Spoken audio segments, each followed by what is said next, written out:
সকাল সকাল মিছরিকে নিয়ে বেরিয়ে পড়লাম স্টুডিওর উদ্দেশ্যে। প্রত্যেক দিনই মিছরিকে আর আমি আরও ঠাম্মি কলকাতা স্টুডিওতে নিয়েই বেরিয়ে পড়ি। তো আজকে ছিল কলকাতা দমদমই, তাই মিছরি সকালবেলা উঠেই চলে গেল স্টুডিওতে। তারপর রেডি হয়ে পরপর পোজ দিতে শুরু করলো। মিছরি খুব মিষ্টি করে সেজেছিল। আজকে ছিল গ্রাউন্ড শ্যুট, তো প্রথম দিকে অনেকগুলো সুন্দর সুন্দর নেটের গাউন ছিল, মিছরি ঝপঝপ করে পরে নিচ্ছিল। আর এই ড্রেসটা অনেক বড় ছিল, ওর সাইজের ড্রেস বলে এসেছিল কিন্তু ওর হয়নি। তো তারপর কিছু রেগুলার ড্রেসও ছিল। তো মিছরি খুব তাড়াতাড়ি করে শ্যুট করছিল আর ওকে মেকআপ আর্টিস্টও খুব তাড়াতাড়ি করে সাজিয়ে দিচ্ছিল।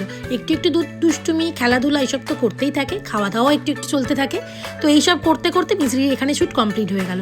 তারপর আমরা চলে গেলাম ওর বড় পিপির বাড়িতে। বড় পিপির বাড়িতে গিয়ে মিছরি ছুটতে চলে গেল ঠাকুর ঘরে।